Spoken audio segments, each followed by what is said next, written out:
তৃণমূল নেতার পর এবারে ভাতারের বিধায়ক ফের অনুদান নিয়ে ফরমান জারি।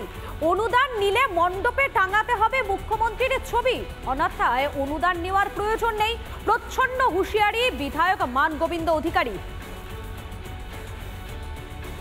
আপনি প্রচারও করবেন আবার সরকারের বিরুদ্ধে প্রচারও যাবেন, এই দুটো জিনিস একসঙ্গে হবে না বলতে আপনাকে একটা রাস্তা বেছে নিতে হবে। রবিবারে পুরুলিয়া লোকশিল্পীদের নুন খেয়ে গুণ গাওয়ার হুঁশিয়ারি দিয়েছিলেন পুরুলিয়া পুরসভার চেয়ারম্যান। আর সোমবারই ভাতারের বিধায়কের প্রচ্ছন্ন হুঁশিয়ারি শুনুন।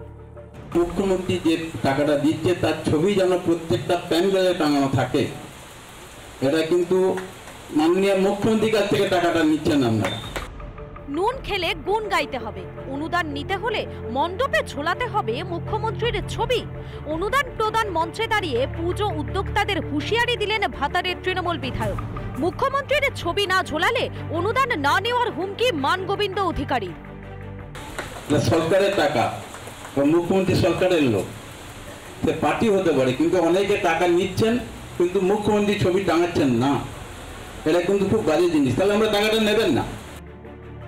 জনগণের করের টাকায় চলছে মেলা খেলা। পুজোয় যে ক্লাবগুলি সরকারি চাঁদা পাচ্ছে তাদের এবার মণ্ডপেও তৃণমূলের বিজ্ঞাপন করতে হবে।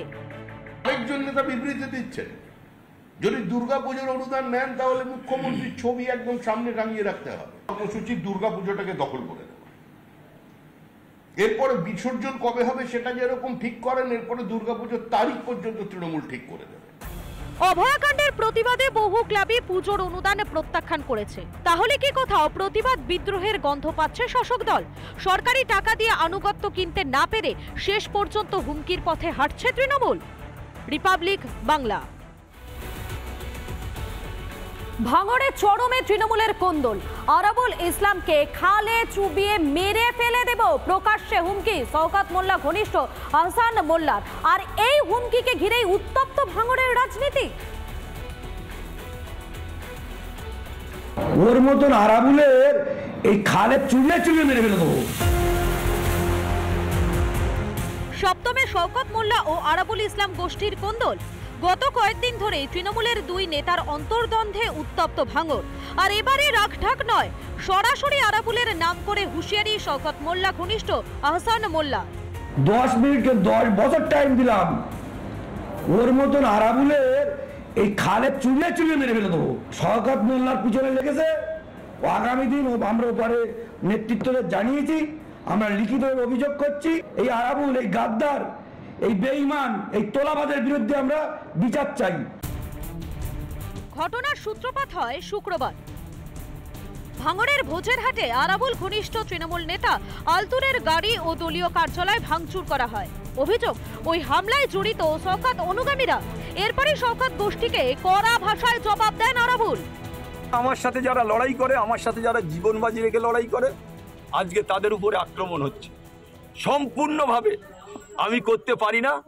আমার ভাঙড়ে যেসব ছেলেরা আছে, আমি বললে 10 মিনিটে এইসব বাবুরা কোনো জায়গা থেকে আর বেরোতে পারবে না। এরপরই উত্তপ্ত হয়ে ওঠে ভাঙড়ের রাজনীতি।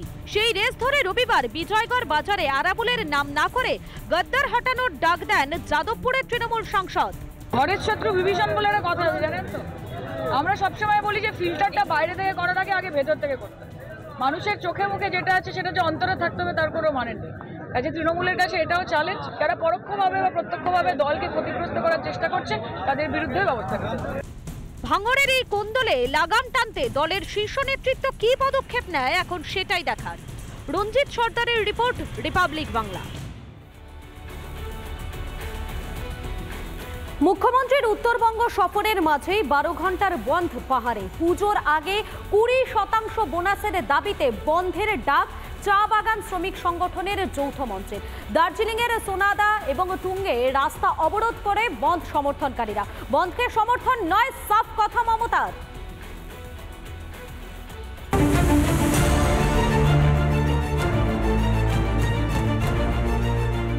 20% বোনাসের দাবিতে সোমবার সকাল থেকে পাহাড়ে 12 ঘন্টার বন্ধ চা শ্রমিকদের সংগঠনের।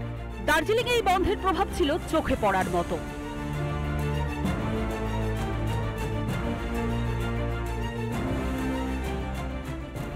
সোমবার সকাল থেকেই বন্ধের সমর্থনে রাস্তায় নামেন চা শ্রমিকরা।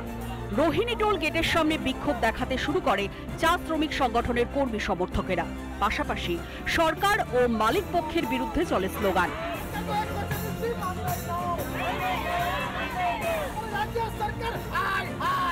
দার্জিলিংয়ের সোনাদা ও টুঙে রাস্তা অবরোধ বন্ধ সমর্থকদের। মুখ্যমন্ত্রীর উত্তরবঙ্গ সফরের মাঝেই 12 ঘন্টার বন্ধ পাহাড়ে, তুঙ্গে রাজনৈতিক তরজা। আমি বন্ধ সমর্থন করি না, যা দাবি সেটা ওদের ট্রাইপাইড মিটিং চলছে, এবার কমিশনের সঙ্গে তারা ডিসাইড করবে। আপনি কি হস্তক্ষেপ করবেন? না, I can't interfere. Labour commission ওদের সাথে ঠিক করবে। কেউ কেউ পলিটিক্যালি এটাকে ডিস্টার্ব করার চেষ্টা করছে। আমাদের সরকার মালিক পক্ষের হয়ে দালালি করছে এবং সমস্ত মালিক চা বাগানগুলো এখন যারা চালান তারা সেই মালিকরা থাকেন হচ্ছে মুখ্যমন্ত্রীর পাড়ায়, সব ভবানীপুরের বাসিন্দা। জানি না মুখ্যমন্ত্রীর সাথে তাদের খুব ভালো সম্পর্ক আছে, হয়তো সেই জন্য চা শ্রমিকদেরকে বঞ্চিত করতে পারছে তারা। দাবি পূরণ না হয় মঙ্গলবার থেকে কারখানা ও ম্যানেজারদের বাংলোর সামনে ধর্ণা কর্মসূচির সিদ্ধান্ত বিক্ষুব্ধ চা শ্রমিকদের। কিরণ ছেত্রী, রণজিৎ বোস, উদয়ন মুখার্জির report, Republic Bangla. Sagar Dutta medical কলেজের ধর্ণা মঞ্চ থেকে হঠাৎই খুলে নেওয়া হলো পাখা, স্পিকার বক্স, এমনকি আলোর তারও কেটে দেওয়া হয়েছে বলে অভিযোগ। যদিও এসব করে আন্দোলনকে কোনোভাবেই যে থামানো যাবে না তা আরও একবার স্পষ্ট করে দিয়েছেন চিকিৎসকেরা। অপরদিকে সাগর দত্ত মেডিকেল কলেজ হাসপাতালে 240টি সিসিটিভি আগেই বসানো হয়েছিল, নতুন করে আরও 40টি সিসিটিভি বসানোর কাজ শুরু হয়েছে। পাশাপাশি আগামী 10ই অক্টোবরের মধ্যে সমস্ত নতুন সিসিটিভি বসানো হয়ে যাবে বলে হাসপাতাল পরিদর্শনে গিয়ে আশ্বাস দিয়েছেন সুপার সুজয় মিস্ত্রি। আমরা যখন সিজওয়াক করছিলাম তখনও আমাদের একটা ন্যায্য দাবি থেকে আমাদের অভয়ের বিচার ছিনিয়ে আনার জন্য আমরা আন্দোলন করছিলাম। আমাদের ইন্টারনাল সিকিউরিটিগুলো সুপ্রিম কোর্টই সেই জায়গায় মান্যতা দেয়। সেখানে দাঁড়িয়ে এই ইন্টারনাল সিকিউরিটির ফেলিয়ার, এক্সটার্নাল সিকিউরিটির ফেলিয়ার, এই ঘটনাটা রাজ্য প্রশাসনের কতটা কদর্য রূপ দেখিয়ে দিচ্ছে, সেটাকে রাজ্য প্রশাসন ইগনোর করে তার আইনজীবীকে দিয়ে কেন বারবার আমাদের ভূমিকা নিয়ে প্রশ্ন তুলছে সেটা আমি জানি না। একটা মৃত্যু নিশ্চয়ই হতাশাজনক, কিন্তু আমাদের মনে রাখতে হবে যে মেডিকেল সায়েন্সের লিমিটেশনস রয়েছে। আমরা কেউ ব্রহ্মা নই, সমস্ত পেশেন্টকে সবসময় বাঁচানো সম্ভব না। সেই জায়গাটাকে নিয়ে রাজনীতি করাটা বা সেই বিষয়টাকে নিয়ে সুপ্রিম কোর্টের মতো জায়গায়, সেন্সিটিভ জায়গাটাকে তোলাটা আমি কুরুচিকর বলেই মনে করি। পুরো হাসপাতালের সুরক্ষা ব্যবস্থা বুঝিয়ে দেওয়াটা আমার দায়িত্ব।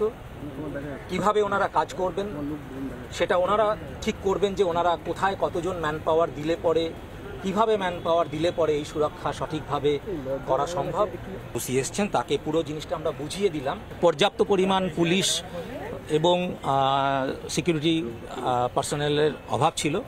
আইডেন্টিটি কার্ড ছাড়া হাসপাতালের যে service area, indoor area specially, সেখানে আমরা অ্যালাউ যাতে না করা হয়, পুলিশ যাতে সেই ব্যাপারটা বুঝে নেন সেটা ওনাদেরকে আমরা বুঝিয়ে দেখিয়ে দিলাম।